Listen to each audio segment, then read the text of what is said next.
I want to start by saying that the person who sent me this, I'll call her Natalie, works in tech. Not in a vague way. She works in mobile software development. She knows how phones work. She knows how camera apps work. She knows how metadata is stored and what it means and how to read it. I want to establish that up front because her entire account of what happened is built on that knowledge. And the reason it unsettled her so deeply is precisely because she could not find a technical explanation for what she was seeing. She said she'd read dismissals of stories like hers before. She'd been the person writing those dismissals in comment sections. She said she wanted anyone hearing this to understand that she came at her own experience with every skeptical tool she had. She said none of them worked. Natalie is in her early 30s, lives in Washington State, works remotely for a mid-sized software company. She lives alone in a one-bedroom apartment in a suburb of Seattle. She said her life at the time this happened was genuinely ordinary, good job, small social circle, a routine she liked. She was not under unusual stress. She was not having sleep problems.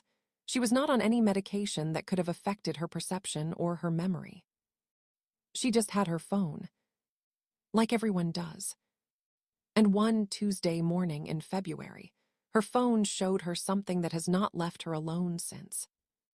It started the way these things always start, with something small enough to dismiss. She was eating breakfast on a Tuesday morning, scrolling through her phone the way people do before their brain is fully engaged with the day. She opened her photo app. She used the default app on her phone, the one that automatically organizes photos into albums and surfaces memories and resyncs the way all of them do now. She wasn't looking for anything specific, just scrolling. She stopped on a photo. It was a photo of her bedroom, shot from an elevated angle above and to the right of her bed, looking down at it. The bed was made the way she made it every morning, the comforter pulled up and straightened. Afternoon light coming through the curtains. Everything normal.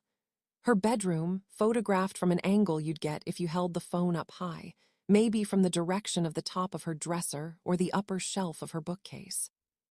She didn't remember taking it. That wasn't immediately alarming. She took a lot of photos. Sometimes she photographed her space when she was rearranging furniture or thinking about redecorating. She might have taken it and forgotten. She looked at the timestamp. 14 months ago, February of last year, a Tuesday afternoon at 2:47 p.m. She thought about that Tuesday. She had a reasonable memory of her own schedule, and she was fairly certain she'd been at her desk working at 2:47 p.m. on a Tuesday. She would not have been in her bedroom taking photos of her made bed at that time. But she might have. She couldn't be certain. She kept scrolling. She found 3 more photos in the next 2 minutes of scrolling.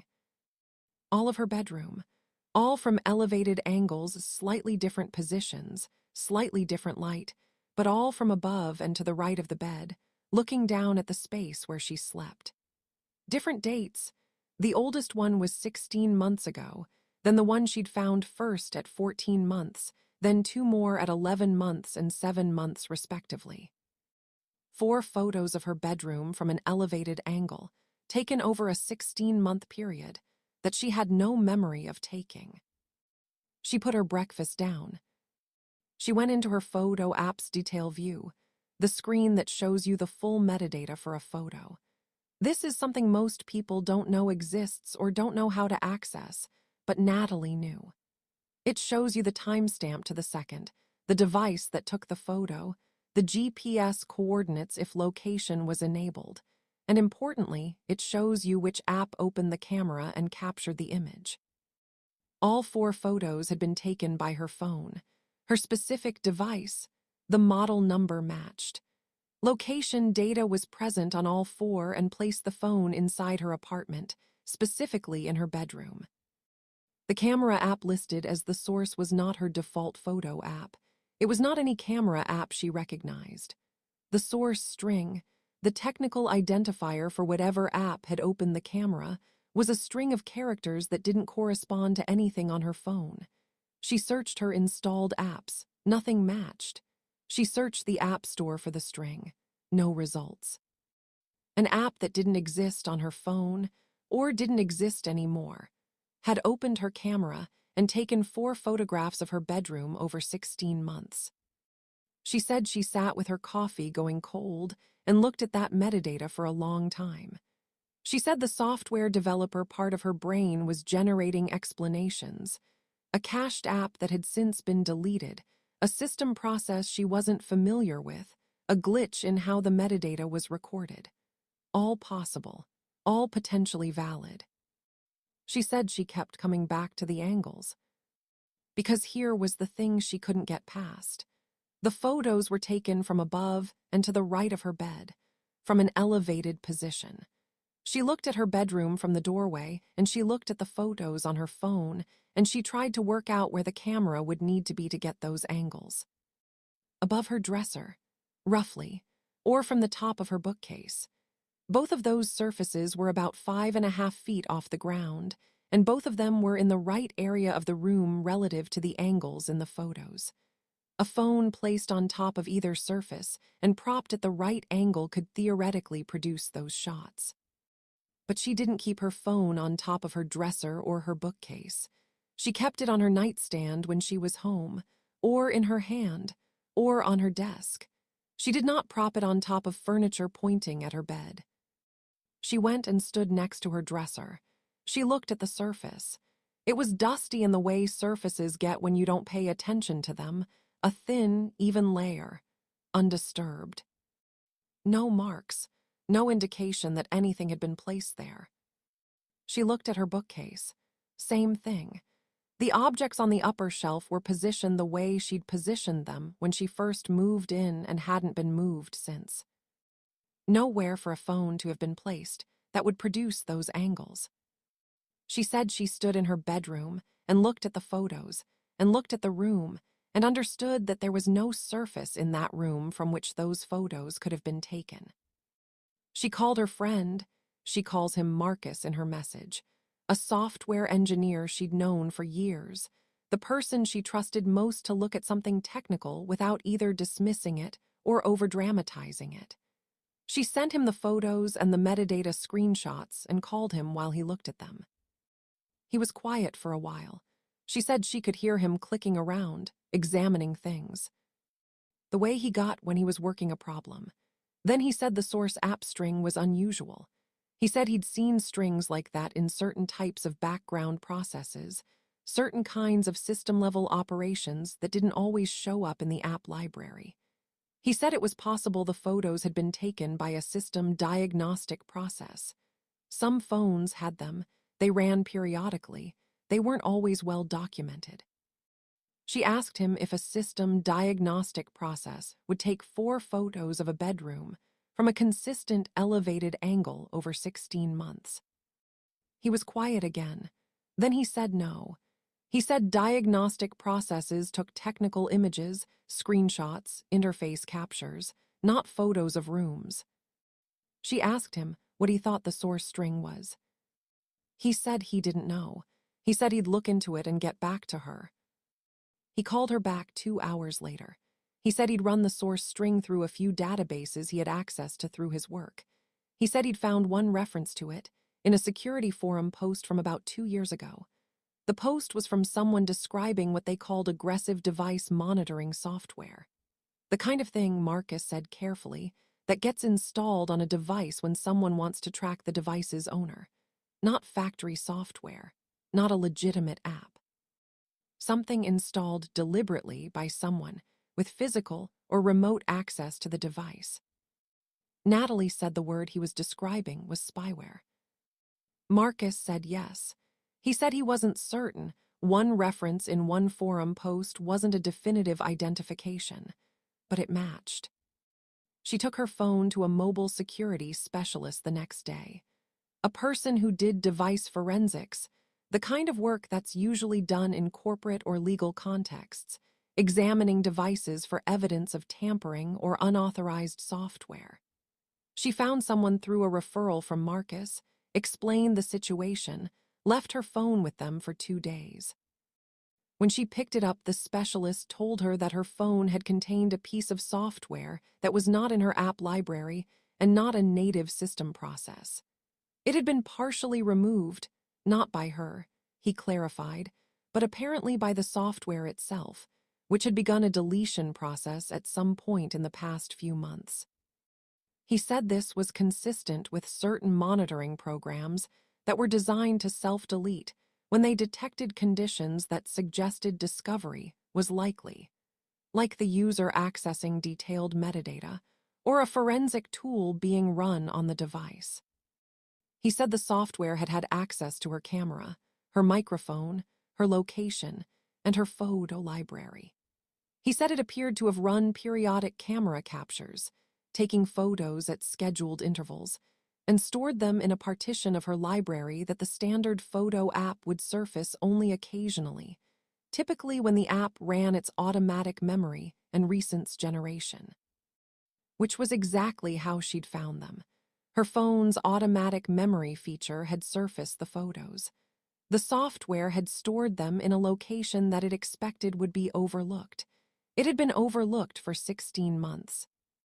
She asked the specialist if he could tell when the software had been installed.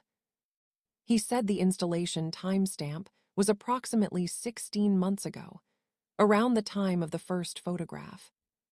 She asked if he could tell who installed it. He said no. He said installation could have been done physically, someone with access to her unlocked phone for a few minutes, or remotely, through a malicious link or a compromised application. He said without more information he couldn't determine the vector. He said the software had been fully removed. Her phone was clean. She said thank you. She drove home. She sat in her car outside her building for a while. 16 months. For 16 months, something had been on her phone, watching, listening, taking photographs of her bedroom while she slept.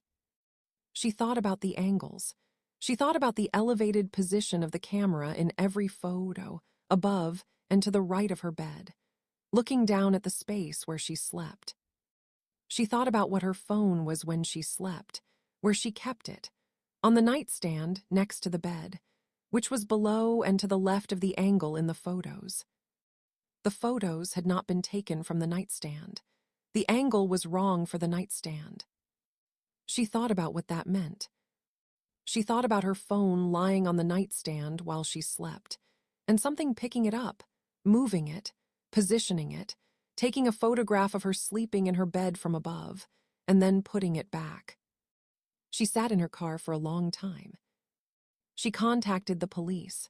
She filed a report describing the software, the photographs, the forensic specialist's findings. The detective she spoke to was professional and took notes and said they would look into it. She gave them the forensic report and the metadata screenshots. They called her back about a week later. They said they had reviewed the materials. They said without a known suspect and without evidence of physical entry, no signs of forced entry, no other evidence of someone having been in the apartment, it was difficult to open a full investigation. They said the software could have been installed remotely. They said they would keep the report on file.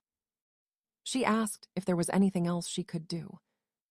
The detective said she might want to think about whether there was anyone in her life who had had physical access to her phone or who had sent her links or files she hadn't fully vetted. She said she might want to think about whether there was anyone who had reason to monitor her. Natalie thought about it for a long time after that call. There was one person. She'd been in a relationship that ended about 17 months ago. 8 months before that ending, she'd noticed her then-partner had become strange about her phone, asking to see it, making comments about who she was texting, occasionally picking it up off the table when she wasn't looking. She'd attributed it to insecurity, to the general friction that precedes a relationship falling apart. She hadn't thought about it in terms of access to her device. The relationship ended 16 months ago. The software was installed 16 months ago. She said she's not nomming the person. She said she has no proof. She said she told the detective about the timeline and the detective said it was worth nodding and added it to the file. She said she doesn't know if anything will ever come of it. She said the person is still in the city. She's seen them twice at a distance since the relationship ended and they didn't speak. She changed her locks when she moved out of that apartment. She has a new phone. She has a new apartment in a different part of the city. She uses a privacy screen on her phone in public. She uses a camera cover on her laptop. She checks her photo metadata now, not constantly, but occasionally the way you check smoke alarm batteries, just to confirm the record is clean. She said the thing she comes back to most, the thing she hasn't been able to put down in the 2 years since she found those photos, is the angle. The specialist had confirmed the software ran on a schedule, periodic captures at set intervals, typically overnight, which meant the photos she found were not the only ones. The photo app had surfaced 4 of them through its Memories and Recents feature, but the software had been running for 16 months. There were hundreds more. The specialist had found traces of them in deleted partitions. The software had been managing its own storage, deleting older captures to make room for newer ones. Hundreds of photographs of her sleeping, taken from above, from an angle that required the phone to be lifted and positioned and held. For 16 months. She said she thinks about all the nights she slept in that apartment thinking she was alone. She said she thinks about the phone on the nightstand. She said she thinks about what it means that she found the photos by accident, that the app surfaced them in a routine scroll on a Tuesday morning, that without that one moment of recognition, without knowing enough about metadata to look closer, she would never have known. She said she wonders how many people have photos like that on their phone right now and will never find them. She said she hopes none of them do. She said finding them changes something. She said there's a version of her life where she never found those photos and she's still in that apartment with that phone and she doesn't know. She said she doesn't know which version is worse. That's Natalie's story. Monitoring software, stalkerware, spyware, whatever you want to call it, is a documented and real problem. Security researchers have identified hundreds of variants. Domestic abuse organizations list it as one of the primary tools used by abusive partners to maintain surveillance and control. It's designed to be invisible. It's designed to be present for months or years without detection. And it has access to everything on your device: your camera, your microphone, your messages, your location. Most people who have it on their phone never find it. Natalie found it because her phone surfaced 4 photographs in a routine scroll, because she knew enough to look at the metadata, because a source app string caught her eye and she followed it. She found it because she got lucky. And she said the thing she said that I keep coming back to, the thing that I think is the most quietly terrifying part of all of this, is that the photographs required the phone to be moved, to be lifted from the nightstand and positioned and held at an angle above the bed. The software ran on a schedule, automated. No one had to be there for the camera to activate. But someone had to be there to hold the phone.